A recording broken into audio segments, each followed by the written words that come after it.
नमस्कार दोस्तों, स्वागत है आपका द न्यूज लॉन्चर के इस यूट्यूब मंच पर।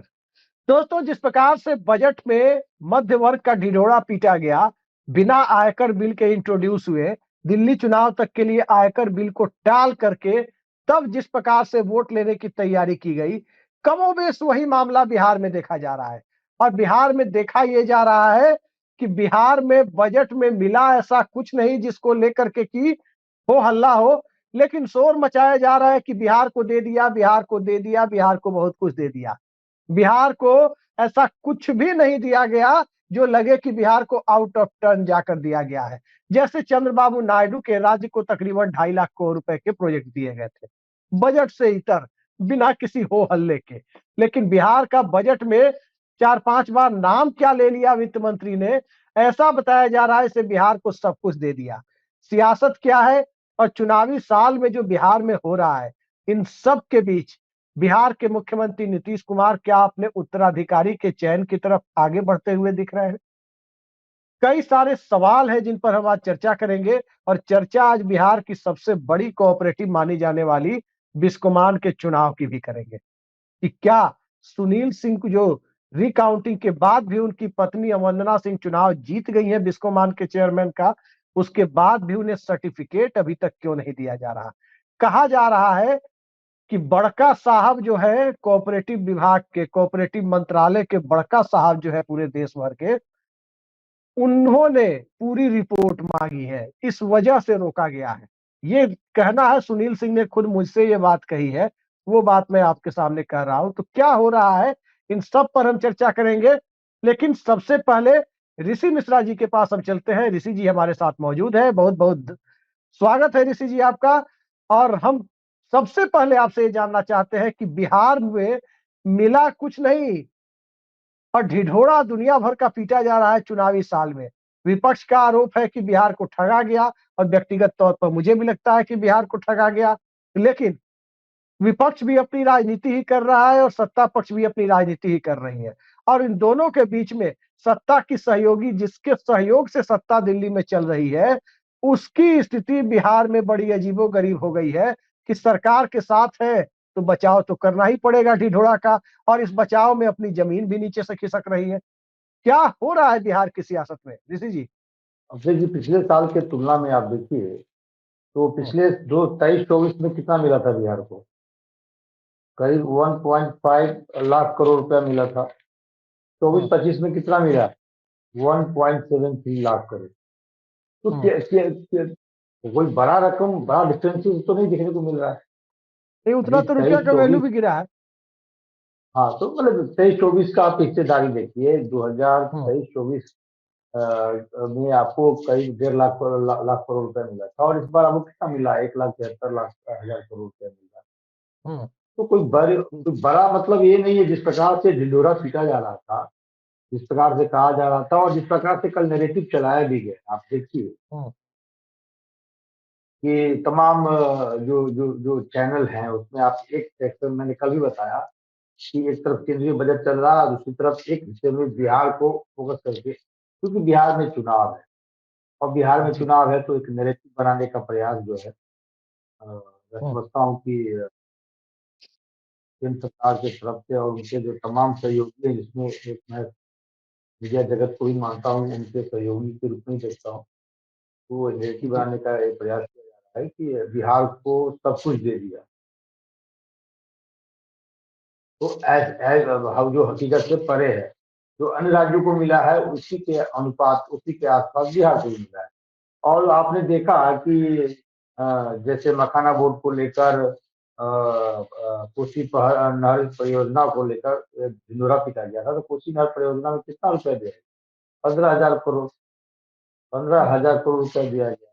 आईआईटी पटना, तो उसमें आप बता दीजिए, आईआईटी पटना में कुछ सीटों को बढ़ा दिया गया है, उसमें अरे 23 नया हॉस्टल आईआईटी में बन। सीटों को बढ़ाया गया है, इंडिया की 23 आईआईटी हाँ, में, तो उसमें एक वही पटना चीज भी मैं है। बताने का वही चीज बताने का प्रयास कर रहा हूँ कि ढिंढोरा सिर्फ पटना को लेकर पीटा जा रहा है। हम्म, यदि आईआईटी में सीटें बढ़ेगी तो तमाम जो देश में आईआईटी आईआईटी जो है उसमें भी बढ़ेगी। लेकिन ढिंढोरा हम्म, पटना को लेकर पीटा जा रहा है। तो ओवरऑल देखिए तो ये एक नैरेटिव बनाने का प्रयास किया जा रहा है कि भाई नरेंद्र मोदी ने दिल खोल के बिहार को दिया है। आप तो नीतीश कुमार जी तो ऑन ऑन कैमरा तो बोलेंगे ही कि भाई बहुत कुछ मिला, लेकिन of the camera Nitish Kumar से बात कीजिए, उनके सहयोगियों से बात कीजिए जो नीतीश कुमार के करीबी है, तो ऑफ द रिकॉर्ड आपको बताएंगे कि बिहार को क्या मिलना चाहिए था और क्या। जी चुनावी साल में इधर आरोप लग रहा है, उधर तेजस्वी यादव कुशवाहा जी से गोभी खरीद रहे हैं। तो गोभी खरीदने का बिहार में क्या सियासी मकसद है?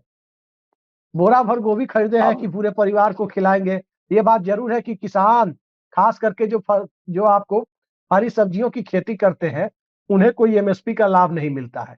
केरल सरकार ने अपने स्तर पर एक हरी सब्जियों के लिए भी एमएसपी देने की घोषणा की और केरल ने एक यूनिक प्रोजेक्ट शुरू किया ताकि किसानों को डिस्ट्रेस सेल से बचाया जा सके।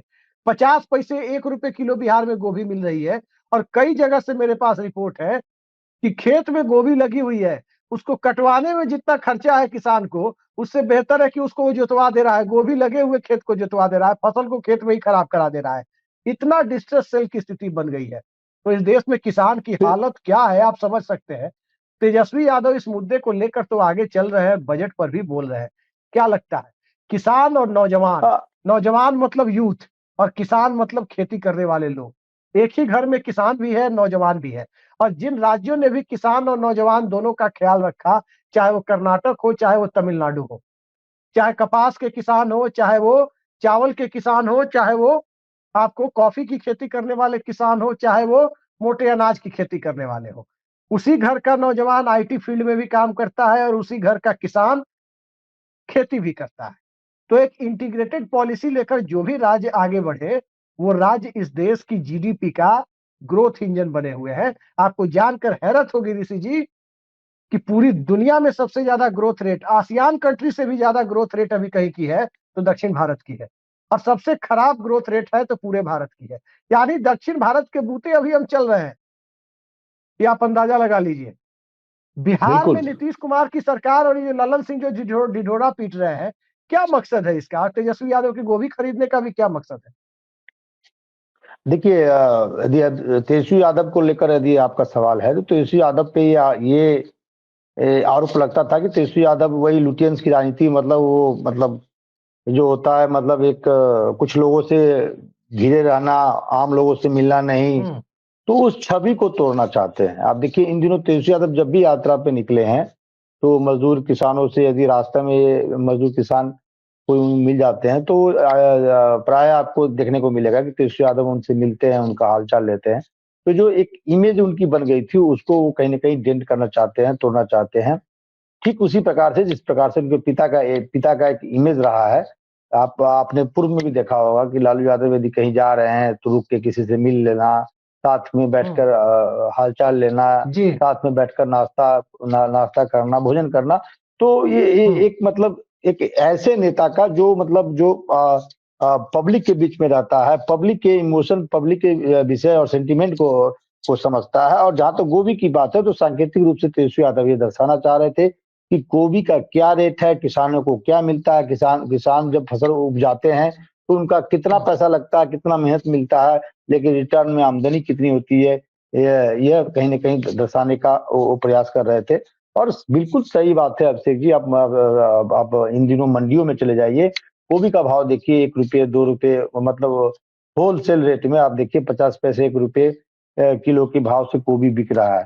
तो आप समझ जाइए, आपने बिल्कुल सही कहा कि किसान भाई हमारे जो हैं अपने खेतों से गोभी निकालने से बेहतर उसी खेत में छोड़ देते हैं और वो फसल लगे हुए खेत को जोत देते हैं, ताकि जो पैसा वो उसको वहां से निकलवाने में या फिर वहां से मंडी लाने में जो मजदूरी लगेगी, उतना भी पैसा उनको नहीं मिलता है, लाभ तो दूर की बात है।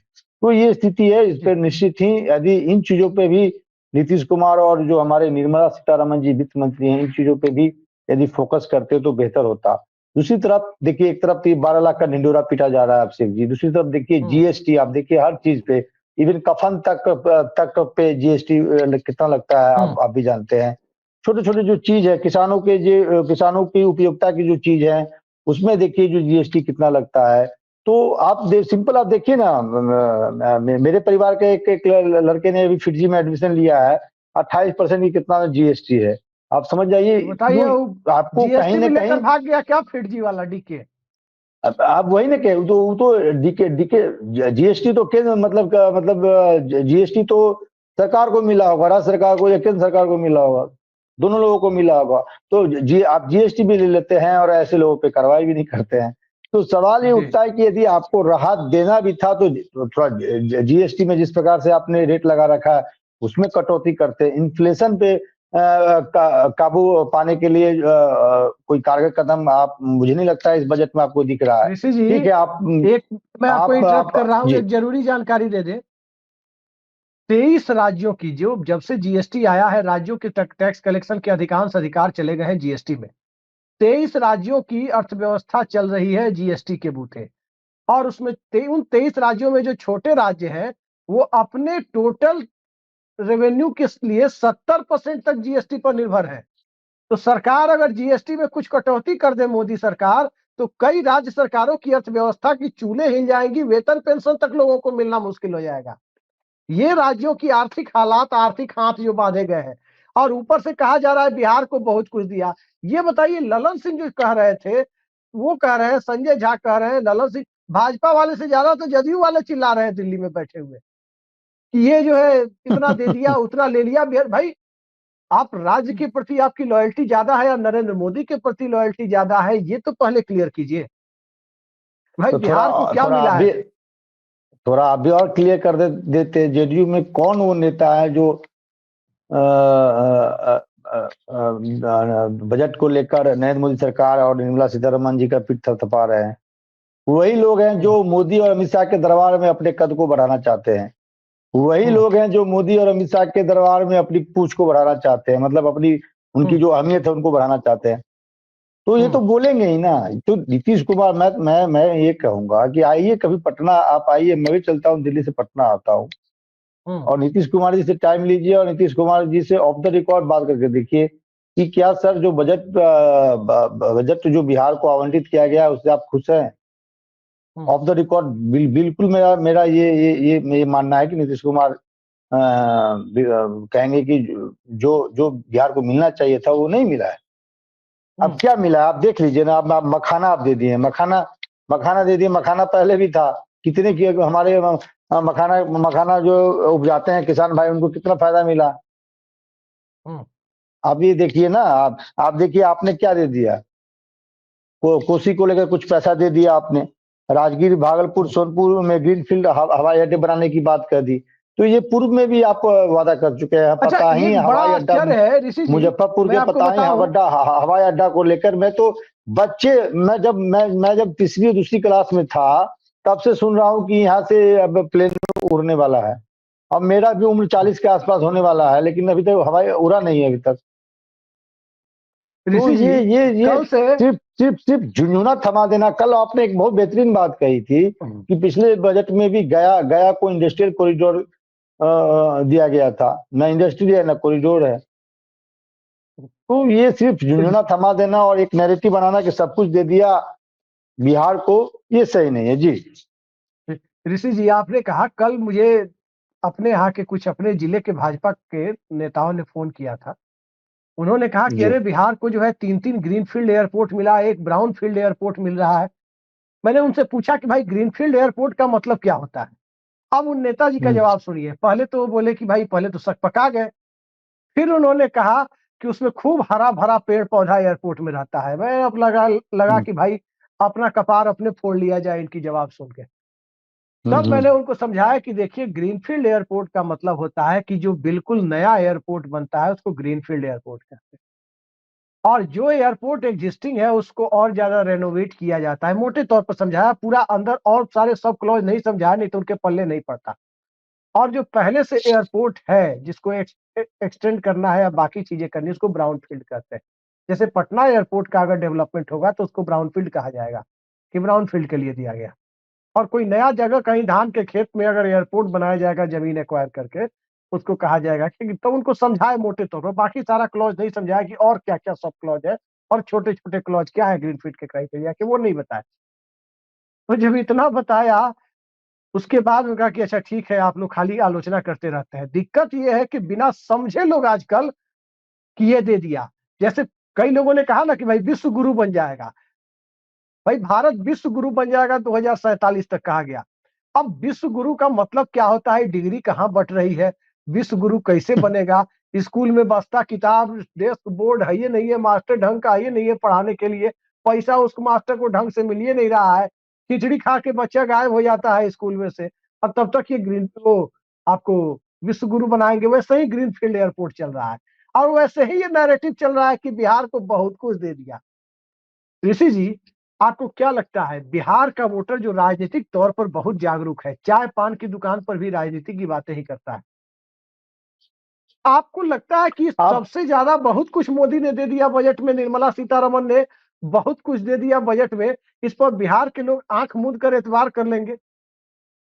आपने विश्व गुरु बनने की बात कही। आपको बता दूं, शिक्षा बजट में इस बार 2.25% जो है कटौती की गई है पिछले बार की तुलना में। जी। और पिछले बार भी उससे पिछले बार की तुलना में 2.5% की कटौती की गई थी। हम्म। तो आप शिक्षा को लेकर आप इतने उदासीन होंगे, स्वास्थ्य को लेकर इतने उदासीन होंगे, और और दावा करेंगे हम विश्व गुरु बनेंगे, तो आप पहले कम से कम पड़ोसी से तुलना कर लीजिए ना, आपका जीडीपी क्या है और चाइना का जीडीपी क्या है। आप इतने बांग्लादेश बड़े का विश्व क्या है गुरु पर हैं, तो कैपिटा? आप इतने ही बड़े विश्व गुरु हैं, तो आपके क्षेत्र में पाकिस्तान और चाइना मिलके इकोनॉमिकल कॉरिडोर बना रहा है। आप क्या कर रहे हैं? जो ये 56 इंच की सरकार होने का दावा करते हैं कि नरेंद्र मोदी देश के इतने ताकतवर प्रधानमंत्री हैं, वर्ल्ड के इतने ताकतवर नेता हैं कि तिरंगा झंडा यूक्रेन और रसिया युद्ध के बीच में तिरंगा झंडा जैसे ही देखा, यूक्रेन और रसिया के जो सैनिक हैं तुरंत युद्ध रोक दिए, और हम सैल्यूट करने के मुद्रा में खड़े हो गए नरेंद्र मोदी के डर से, और युद्ध रोक दिया और हिंदुस्तानियों को निकालने लगे। अरे भाई, रसिया यूक्रेन छोड़ दीजिए, बगल में चाइना को देखिए, और पाक ऑक्युपाइड कश्मीर जिसको हम लोग कहते हैं, वो हम हिंदुस्तान का हिस्सा है। वहाँ चाइना और पाकिस्तान मिलके इकोनॉमिकल कॉरिडोर बना रहा है। वहां हम क्या कॉरिडोर कर बना रहे हैं? रहा है। हम हाथ पे हाथ धर के बैठे हुए हैं। अक्साई चीन को लेकर हमारा स्टैंड क्या है? सिर्फ पार्लियामेंट में या चुनावी सभा में बकतौली करने से नहीं होगा ना। हम्म। जी। लाल लाल आंखें कब दिखाएंगे मोदी जी चाइना को, जो मनमोहन सिंह को कहा करते थे आप?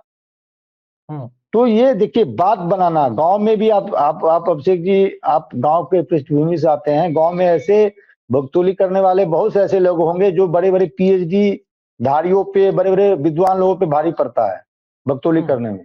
लगेगा कि इससे बड़ा विद्वान कोई है ही नहीं। तो वही जी। वर्तमान में हिंदुस्तान के जो तख्त पे जो शहंशाह बैठे हैं, उनका भी व्यवहार उसी तरह का है जो जिस तरह गांव में कोई बकतौली करता है। तो ये बातें बनाना और काम करना, दोनों में अंतर होता है। और एक देखिए, एक नैरेटिव तो ये बना जा रहा है ना कि लोअर मध्यम वर्ग को हमने दे दिया। तो कल भी हमने कहा है कि 12 लाख सैलरी पाने वाले या 12 लाख इनकम वाले कितने लोग हैं बिहार में, या कितने लोग हैं देश में? आप बताइए मुझे। आपको काम करना था तो आप एजुकेशन पे करते, आपको काम करना था तो स्वास्थ्य पे करते, हेल्थ इंफ्रास्ट्रक्चर खड़ा करते। मैं आपको बता है देता हूँ ऋषि जी, काम मैं आपको काम बता देता करना, हूँ। मैं एक सुन लीजिए, काम करना होता तो जिस प्रकार रसिया ने कैंसर जैसे बीमारी से लड़ने के लिए उन्होंने वैक्सीन बनाया है, उस पर हम लोग काम करते। तो काम तो उस पर करेंगे नहीं ना, हिंदू मुस्लिम पाकिस्तान। और जब इन जो रहनुमा हैं, जिनको हमने रहनुमा मान रखा है, उनसे इस प्रकार इन विषयों पर सवाल कीजिए तो कहेंगे नेगेटिव सवाल मत कीजिए।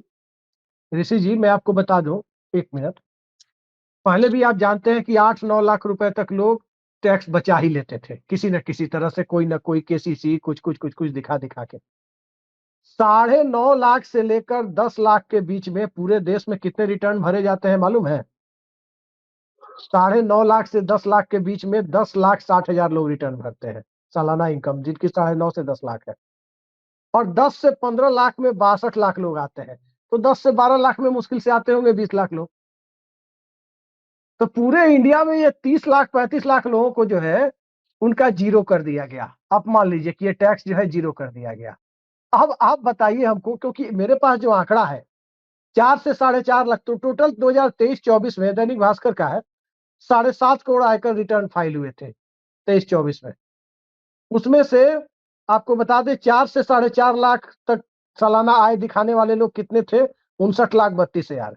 4.5 लाख से 5 लाख दिखाने वाले थे 1.25 करोड़ लोग थे। 5 से 5.5 लाख दिखाने वाले थे 60,86,000। और 5.5 अरे से 9.5 लाख दिखाने वाले थे 2 करोड़ लोग। अब 9.5 वो लाख रुपए तक तो लोग पहले ही बचा लेते थे, या मुश्किल से अच्छा 2-4 ये हजार रुपए बताइए, कटते थे किसी के।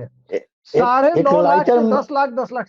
जी एक लाइटर मूड में सवाल कर रहा हूं आपसे। ये जो बेऊर के जेल अधीक्षक हैं और बेतिया के जो डीओ कुछ दिन डीओ थे रजनीकांत, ये लोग आयकर दायरे में आते हैं कि नहीं आते हैं?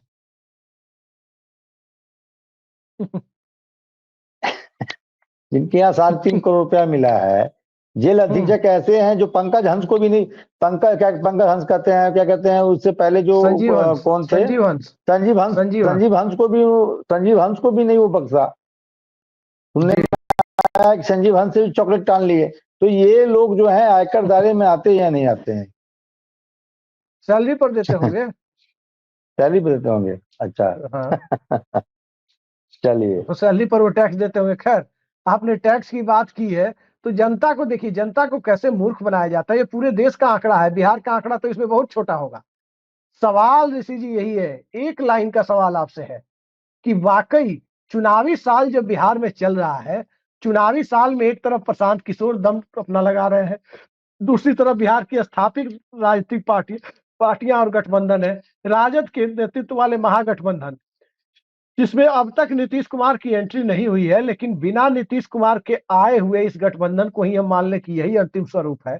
वो अपनी तरफ से जोर लगा रहा है, पढ़ाई दवाई दवाई कमाई पिछला नारा था ही, चिराग मॉडल भी था। इस बार उसके सामने चुनौती बड़ी है। दूसरी तरफ इस बात में अब कोई दो राय नहीं है कि बिहार के मुख्यमंत्री नीतीश कुमार संभवतः 2020 की तरह से एक्सटेंसिव चुनावी कैंपेन न कर पाए। 2024 के लोकसभा चुनाव में भी उनका कैंपेन बहुत सतही था।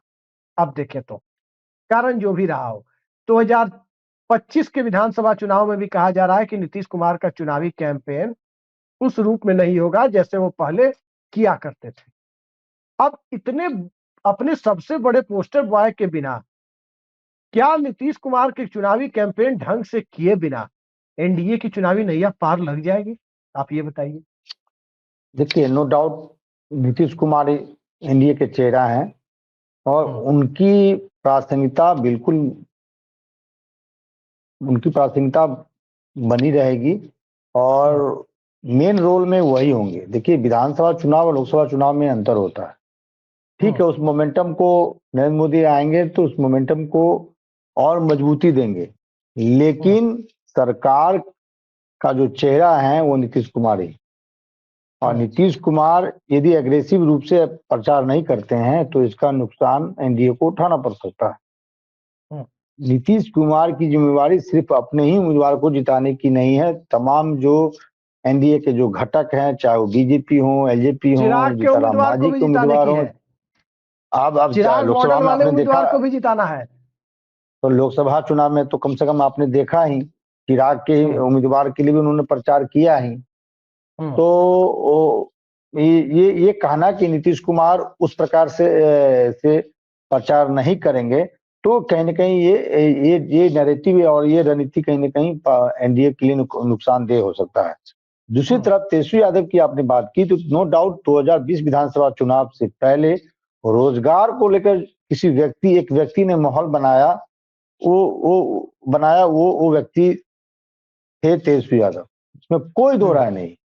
और तेजस्वी यादव का ही वो माहौल बनाया गया था, जिसके कारण आज जो 3 लाख या 2.5 लाख लोगों की नौकरी देने की जो बात कही जा रही है, उसमें कहीं ना कहीं तेजस्वी यादव का बड़ा रोल है। आपको याद होगा जब तेजस्वी यादव 10 लाख लोगों को रोजगार देने की और जॉब देने की बात करते थे, तो यही नीतीश कुमार कहते थे कि ये पैसा अपने बाप के घर से लाएगा।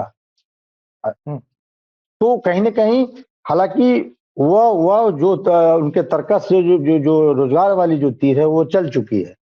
अब आगामी विधानसभा चुनाव में तेजस्वी यादव किस बड़े मुद्दे को आगे करके चुनाव लड़ते हैं। हालांकि उन्होंने माई बहन योजना को लेकर एक नैरेटिव बनाना शुरू किया है। आपने देखा भी होगा कि जिस परिवार से वो उन्होंने कोभी खरीदा, उसको ये बताना नहीं भूले कि माई बहन योजना हम लेके आ रहे हैं जिसमें आपको इतना पैसा मिलेगा।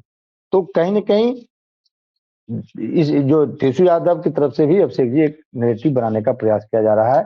अब माई बहन योजना तेजस्वी यादव की नैया को पार कराने में कितना मदद करती है, ये देखने वाली बात है। जी जी। अच्छा, माई बहन योजना की बात कर रहे हैं, दूसरी तरफ जनता दल यूनाइटेड में अगली पीढ़ी के नेतृत्व की बात हो रही है। नीतीश कुमार के बेटे निशांत कुमार को के भी सामने लाए जाने की बात हो रही है। एक चर्चा यह है कि नीतीश कुमार ने निशांत कुमार पर यह दबाव बनाया है कि पहले वो शादी कर ले, उसके बाद सार्वजनिक जीवन में अपने एक्टिव रोल को भी बढ़ाए। दोनों काम, यानी फैमिली फ्रंट पर भी नीतीश कुमार निश्चिंत होना चाहते हैं। पार्टी के फ्रंट पर भी कहा जा रहा है कि अपने सहयोगियों के इस तर्क को अब उन्होंने मानना शुरू कर दिया है कि निशांत कुमार अगर आने का फैसला लेते हैं तो नीतीश कुमार विरोध नहीं करेंगे। यानी अगर वो राजनीति में आना चाहते हैं तो नीतीश कुमार को कहेंगे भी नहीं, लेकिन वो आना चाहते हैं तो नीतीश कुमार रास्ता भी नहीं रोकेंगे। इतने के लिए वो सहमत हो गए हैं। क्या लगता है आपको, जनता दल यूनाइटेड में निशांत कुमार की एंट्री, हालांकि बड़े ही सभ्य सुशील आदमी माने जाते हैं, बड़े ही नीतीश कुमार की तरह ही कहा जाता है कि सात्विक प्रवृत्ति के हैं, ईमानदार आदमी है। क्या आपको लगता है कि बिहार चुनाव में इस बार निशांत कुमार भी नीतीश कुमार के साथ मंच पर कैंपेन करते हुए दिखेंगे, या अलग से कहीं कैंपेन अब करते हुए एनडीए के लिए, देखिए, खासकर जेडीयू वालों के लिए दिखेंगे? अब 2-3 लोगों की शादी की चर्चा तो बहुत ही है। एक तो राहुल गांधी कब शादी करेंगे। दूसरी तरफ सलमान खान है हमारे, सलमान खान कब शादी करेंगे। और अब तीसरा निशांत को लेकर चर्चा है। और मुझे लगता है निशांत जी का भी ठीक ठाक उम्र होगा। और मेरा चिराग व्यक्तिगत रूप पासवान से का भी मानना है चिराग पासवान का भी है। एक हमारे तेजू भाई का भी है, मतलब तेज प्रताप यादव का भी है। उनको भी मतलब वो शादी के लायक हैं। हालांकि शादी पहले भी उनका हो चुका है। तो ये लोग कब शादी करते हैं ये देखने वाली बात है। और हर एक पिता चाहते हैं कि उनके बेटे का जो मतलब शादी सही उम्र पे हो जाए और परिवार बस जाए। तो पिता का भी एक दर्द मर्म है। और निश्चित ही निशांत पढ़े लिखे हैं, कंप्यूटर इंजीनियर हैं, तेज तर्रार हैं और एक ईमानदार छवि रही है। उनका उनके उनके जो दोस्त जो उनके साथ पढ़े हैं वो भी इस चीज को बयां करते हैं कि वो निशांत पढ़ने में बहुत इंटेलिजेंट और समझदार लड़का है। तो यदि निश्चित ही वो राजनीति में आते हैं तो इससे जेडीयू को फायदा होगा। और देखिए, जेडीयू जो है एक व्यक्ति की पार्टी है, नीतीश कुमार की पार्टी है। और नीतीश कुमार के कारण ये इस पार्टी को एक ब्लॉक का वोट मिलता है। और नीतीश कुमार के पुत्र यदि इस पार्टी का बागडोर संभालते हैं तो निश्चित ही उस पार्टी को मजबूती मिलेगा। अब नीतीश कुमार पर निर्भर करता है कब उनको कैसे लॉन्च करते हैं। हालांकि मैं आपको ये बता दूं, नीतीश कुमार कभी पब्लिक डोमेन में ये नहीं कहेंगे कि निषाद को राजनीति मानना चाहिए। तो वो अपने सहयोगी जो उनके जो करीबी हैं, जो ये चाहते हैं कि जेडीयू पार्टी नीतीश कुमार के बाद भी बने रहे, ऐसे लोग जो नीतीश कुमार के वफादार हैं वो जरूर चाहेंगे कि निशांत की पॉलिटिक्स में एंट्री हो। और नीतीश कुमार बहुत ही इंटेलिजेंट नेता है, कैसे इस चीज को रखना है, कैसे भुनाना है, वो बेहतर समझते हैं। और देख लीजिएगा आने वाले समय में जैसे जैसे समय बीतता जाएगा, नेताओं की तरफ से दबाव नीतीश कुमार पे बनता जाएगा या बनाया जाएगा, या भूमिका बनाया भी जाता है। दबाव क्या होता है, एक भूमिका बनाया जाता है। जैसे सोनिया गांधी इस्तीफा दे दी, तो ये सोनिया गांधी यूं ही इस्तीफा नहीं दी। उनके जो सलाहकार थे उन्होंने कहा कि मैडम आप इस्तीफा दीजिए, इससे आपको सहानुभूति मिलेगा। राजनीति में सब कुछ जो होता है सोच समझ के होता है, ऐसे ऐसे ऐसे ही कोई स्टेप नहीं ले लेते हैं। तो निशांत की जो राजनीति मुझे लगता है राजनीति में एंट्री होने जा रही है, चाहे वो होली के बाद हो, चाहे संगठन में हो, सरकार में हो, ये देखने वाली बात है। लेकिन राजनीति ये निश्चित है, नीतीश कुमार अपने बेटे को लॉन्च करने जा रहे हैं, पॉलिटिक्स में लॉन्च करने जा रहे हैं। जी आखिरी सवाल ऋषि जी, पटना में बिहार झारखंड की जो बड़ी कोऑपरेटिव है बिस्कोमान, उसका चुनाव संपन्न हुआ। पहले चुनाव हुआ तो मतगणना के आदेश पर कुछ लोगों को आपत्ति थी, मतगणना के नतीजे पर। रिकाउंटिंग का आदेश हुआ, रिकाउंटिंग हुआ तो सुनील सिंह जो बिस्कोमान के बर्खास्त चेयरमैन है, उनकी पत्नी वंदना सिंह चुनाव लड़ रही थी। उनके सामने बिहार के कोऑपरेटिव के किंग कहे जाने वाले तपेश्वर सिंह के पोते और एनसीसीएफ के चेयरमैन विशाल सिंह चुनाव लड़ रहे थे। तो एक तरफ वंदना सिंह, एक तरफ विशाल सिंह, दोनों चुनाव लड़ रहे थे। वंदना सिंह अंततः फिर से रिकाउंटिंग में आया कि वंदना सिंह का गुट ही चुनाव जीता, यानी सुनील सिंह का गुट। वंदना सिंह फिर जीत गई। और अब खबर आ रही है कि सर्टिफिकेट जीत का अब तक नहीं दिया गया है। कहा गया है कि बड़का साहब जो है पूरे देश में कोऑपरेटिव के बड़का साहब, उन्होंने पूरी प्रक्रिया की डिटेल उनके मंत्रालय ने मांगी है। आज सुनील सिंह ने खुद मुझसे बात की और सारी बात उन्होंने खुद मुझे बताई कि अभी तक सर्टिफिकेट इशू नहीं किया जा रहा है जीत का। कहा जा रहा है कि कोऑपरेटिव के जो देश भर के बड़का साहब है, वो बड़का साहब जो बड़े साहब है कोऑपरेटिव के, वो बड़े साहब जो है वो मांगे हैं पूरा डिटेल, उसके लिए रोका गया है। तो बड़ी अजीब स्थिति है लेकर के लोकतांत्रिक प्रक्रिया के तहत चुनाव हुआ, चाहे कोई गुट जीते कोई गुट हारे, समय से रिजल्ट जारी कर देना चाहिए। क्योंकि एक तरफ तो राजीव कुमार का आयोग जो है, चुनाव कराने वाला आयोग जो है, निर्वाचन आयोग देश का, वो क्या कहता है? वो कहता है कि भाई हम बैलेट से इसलिए चुनाव नहीं कराते क्योंकि काउंटिंग में बड़ी देर होती है। और यहाँ देखिए पटना जिला प्रशासन के अधीन एक कोऑपरेटिव का चुनाव हुआ है, बेहद कम लोग उस पर वोटर होते हैं। उस चुनाव में काउंटिंग हुआ, रिकाउंटिंग हुई, फिर भी अभी तक रिजल्ट पेंडिंग है। अब बताइए। देखिए, पहला सबसे बड़ा सवाल ये है कि जिला प्रशासन जिनको चुनाव करवाने की जिम्मेवारी दी गई, क्या वो सक्षम नहीं है? और ये आरोप तो सुनील सिंह लगाते। सत्ता में कौन है? बिहार में किसकी सरकार है? केंद्र में किसकी सरकार है? और जनरली जिनका केंद्र में सरकार होता है उनका बदहस्त होता है। ये आरोप तो सुनील सिंह लगाते हैं, वंदना सिंह लगाती है, मेरे साथ धोखाधड़ी हुआ, मेरे साथ ये हुआ है। अब मुझे आश्चर्य लग रहा है जो सत्तासीन है वो आरोप लगा रहे हैं कि मान लीजिए जो जो जो चुनावी प्रक्रिया है उसमें कहीं ना कहीं कुछ ना कुछ गड़बड़ियां हैं। तो भाई ठीक है, एक बार हुआ, दोबारा भी अभी उनको जो सुनील सिंह का जो पैनल है वो चुनाव जीत गए। तो ये कहीं ना कहीं पर्सनल खुन्नस है, इसमें धांधली और गड़बड़ी मुझे कहीं नहीं दिख रही है। गड़बड़ी, यदि कुछ गड़बड़ी है तो आप पब्लिक डोमेन में रखिए ना। अब कौन गड़बड़ी कर रहा है? नहीं, चुनाव में जब गड़बड़ी है तो 2 बार तो काउंटिंग हो गई। अगर गड़बड़ी थी तो पहला सवाल तो यही है, जो मान लीजिए जो चुनाव जो सिस्टम चुनाव करवा रहा है वो सक्षम नहीं है, कौन गड़बड़ी कर रहा है? जिसको जिसको जिनके जिम्मे चुनाव कराने की जिम्मेवारी है वो मतलब उतने समझ वाले नहीं है, उतने दक्ष नहीं है।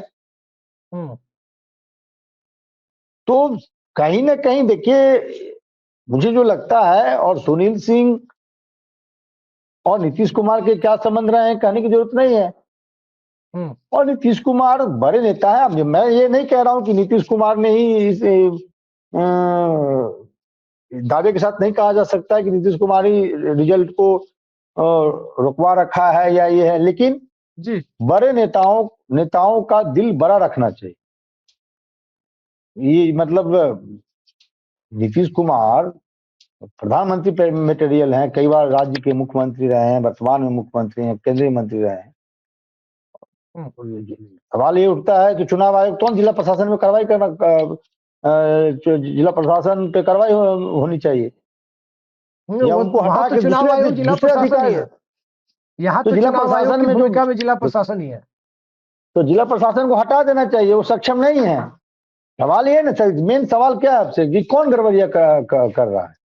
ये आरोप तो सुनील सिंह लगाते, बेचारे विपक्ष में है, ना उनकी पार्टी सत्ता में है, ना वो सत्ता में है, ना वो मुख्यमंत्री है, ना वो प्रधानमंत्री है। वो बेचारे ना एमएलसी है, ना एमएलए है, ना एमपी है, पूर्व एमएलसी है। जनरली आरोप कौन लगाता है? अभी जो केंद्र में चुनाव हुआ, लोकसभा का चुनाव हुआ, कौन आरोप लगा रहा है? राहुल गांधी आरोप लगा रहे हैं, कांग्रेस आरोप लगा रही है कि भाई हम लोग का सब बेईमानी हुआ है। आपने कभी ये देखा है कि बीजेपी ने ये चुनाव आयोग पर आरोप लगाया है कि हम लोगों के साथ गड़बड़ियां हुआ है? तो ये बिल्कुल स्पष्ट है कि किसी के जीत को आप पचा नहीं पा रहे हैं, कितने बार आप रिकाउंटिंग कराएंगे? बिल्कुल सही तो बात है।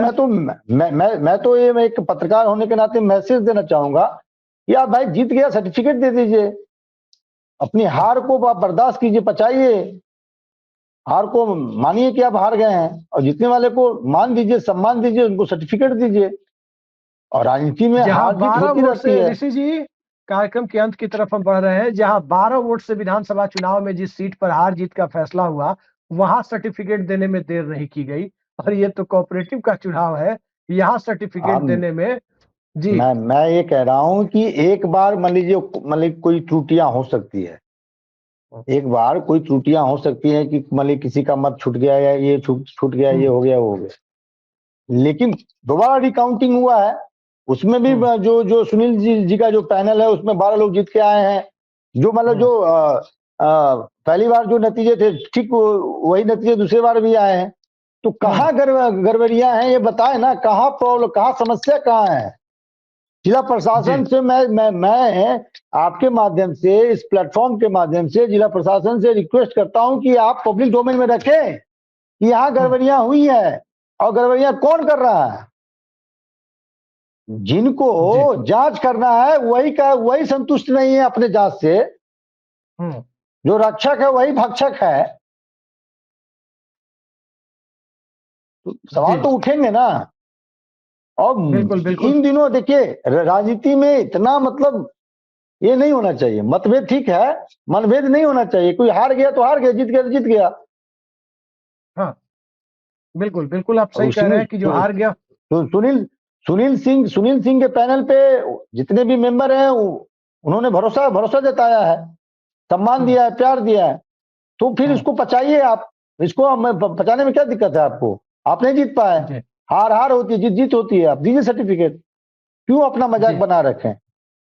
बिल्कुल बिल्कुल, आप सही कह रहे हैं। वैसे तो पूरा सिस्टम ही मजाक बना हुआ है, क्योंकि देखिए संगम पर लगने वाले कुंभ से लेकर इस देश में जहां कहीं भी देखें, सिस्टम में जिस प्रकार की बातें कही जा और रही है, अभिषेक जी जानते हैं, एक कहावत ये भी है, जिसकी लाठी उसकी भैंस। मैंने तो कई बार देखा भी है, मुखिया के चुनाव में, जिला परिषद के चुनाव में क्या होता है कि जो पहले मुहर से होता था, अब मुहर में थोड़ा सा बयां दाया हुआ, जो निर्वाचन पदाधिकारी पे डिपेंड करता है, उसको काउंट करे नहीं करे। तो मैंने देखा है कई जीते हुए मुखिया को हरा दिया गया है। लेकिन यहाँ जो है, जो व्यक्ति, जो पैनल जीत गया है, ठीक है, आपने कैंसिल कर दिया। सबसे बड़ा सवाल है, शिकायतकर्ता कौन है? जो मतलब चुनावी प्रोसेस में भाग लिए हैं, वो शिकायतकर्ता है नहीं है, और उनके शिकायत पे रिकाउंटिंग हुई है, फिर भी नतीजे वही है। तो फिर सर्टिफिकेट देने में क्या आपको समस्या है भाई? चुनाव आयोग को अविलंब इस पे हस्तक्षेप करना चाहिए। नहीं, दरअसल ये चुनाव आयोग का एम्बिट नहीं होता है, कोऑपरेटिव का इलेक्शन चुनाव आयोग का एम्बिट नहीं होता है, जिला प्रशासन वही चुनाव आयोग है। मैं तो ये कहता हूं नीतीश कुमार जी को तुरंत इसमें हस्तक्षेप करना चाहिए। जिला प्रशासन को ऑर्डर देना चाहिए, जो सही है वो सही है, जो गलत है वो गलत है। कौन है ऐसे, कौन लोग बैठे हैं जो जिला प्रशासन पर दबाव बना रहे हैं? और ये केंद्र में बैठे मंत्री कौन होते हैं? बिल्कुल बिल्कुल, आपने सही कहा। और जिस प्रकार के हालात है, पूरा सिस्टम ही इस देश का मजाक बना हुआ है। हिंदुस्तान के जो लोकतंत्र का जो सिस्टम, उसका मजाक मत उड़ाइए आप लोग। आप लोग मजाक बनाकर रख दिए हैं। सहकारिता के चुनाव में आप इस प्रकार का धांधली करना चाहते हैं कि किसी एक व्यक्ति को, जीते हुए व्यक्ति को हराना चाहते हैं। तो आप मैंडेट से चुनाव जीत नहीं पाए, तो धोखाधड़ी करके चुनाव जीतना चाहते हैं। खैर, अभी महाराष्ट्र के चुनाव के नतीजे पर इस देश में, खुद महाराष्ट्र के मेरे बहुत सारे साथियों और चंडीगढ़ में तो आपने देखा है, चंडीगढ़ में तो आपने देखा है कि कैमरे के सामने में वो हेराफेरी कर रहे हैं। अब कोर्ट ने क्या लताड़ लगाई, क्या नाम है, मसीह, बोला कि इससे अच्छा इंटरटेनमेंट हो रहा है, कोर्ट ने कहा था। मैं ये कह रहा हूं कि सुनील सिंह कोर्ट में चले जाएंगे तो कितना बड़ा मजाक बने, जिला प्रशासन का कितना बड़ा मजाक बनेगा, समझते हैं आप? और मैंने तो देखा भी है कोर्ट में जज कैसे डीएम एसपी को डांटते हैं, डीएम एसपी छोड़ दीजिए, डीजीपी को कैसे डांटते हैं। जी जी बिल्कुल बिल्कुल, आप सही कह रहे हैं। लेकिन यहाँ आजकल डांट से फर्क नहीं पड़ता। वो परिस्थितियां क्या बनी हुई है। आप जान रहे हैं कि कैसे कुंभ को लेकर क्या कुछ हुआ और देश के उपराष्ट्रपति कल मुख्यमंत्री के बगल में खड़े होकर के किस प्रकार से राज्य सरकार का ही बचाव कर रहे थे, राज्य सरकार के सिस्टम की वाहवाही, नहीं देखिए, जबकि पूरा देखिए एक देश बात मैं जानता है कि फेल्योर स्टेट एक बात एडमिनिस्ट्रेशन बता का है। दूं, अभिषेक जी, योगी सरकार की गलती नहीं है, लोगों की गलती है। लोग खुद एक दूसरे से टकरा के मर गए, सरकार की कोई गलती नहीं, वहां के जिला प्रशासन की कोई गलती नहीं है, नहीं जिला नहीं प्रशासन की ऋषि भी जी, गलती नहीं, ये भी गलती नहीं है। सुन लीजिए मेरी बात, 10,000 करोड़ रुपए कहाँ गए, ये डीएम से नहीं पूछना चाहिए। यदि पूछते हैं तो आप हिंदुओं का अपमान कर रहे हैं। ये खुद ऋषि जी 500-600 लोग जो गायब हैं, 1,000-1,200 लोग गायब हैं, खुद टकरा टकरा के गायब हो गए या छुपे हुए हैं कहीं। ये ऋषि हद जी हो गया। कार्यक्रम का समय खत्म हो गया है, लेकिन आपको एक चीज याद दिला दे। एक टीवी पर एक स्टिंग ऑपरेशन हुआ था एक तकरीबन 10-12 साल पहले। उसमें एक गोदी एंकर कैमरे पर सीधे सीधे 100 करोड़ की रिश्वत मांगते पकड़े गए थे। उन्हें तिहाड़ की हवा खानी पड़ी थी। और तिहाड़ दो की हवा सेकंड लूंगा खानी, और मैं, एक मिनट बात पूरी करने दीजिए। वही एंकर साहब जब दूसरे चैनल में थे तो मोरबी में गुजरात में जो हादसा हुआ था, वो कह रहे थे कि पुल पर जो पुल टूटा और लोग मर गए, उसमें मरने वाले लोगों की भी तो जिम्मेदारी है, उनकी भी मैं दो गलती है सेकंड लूंगा जो आपका, मर गए। जी, तो इस तरह से दो वही सेकंड बात आप लूंगा कह रहे हैं। मैं। अभी कुंभ में एक महिला, और वो हाई फाई महिला है, मतलब हाई सोसाइटी के रहने वाली महिला है, पत्रकार है, सामाजिक कार्यकर्ता है, नहीं जानकारी। वह ठीक 24 घंटा पहले वीडियो बना रही थी और गुणगान कर रही थी, क्योंकि वो जो वीआईपी जो एरिया है वहां जाके आराम से वो वीडियो बना रही थी, सरकार का पीआर कर रही थी। और 24 घंटे के बाद उसी उसी महिला के साथ घटना हो गया वहां, रो रो के बुरा हाल है।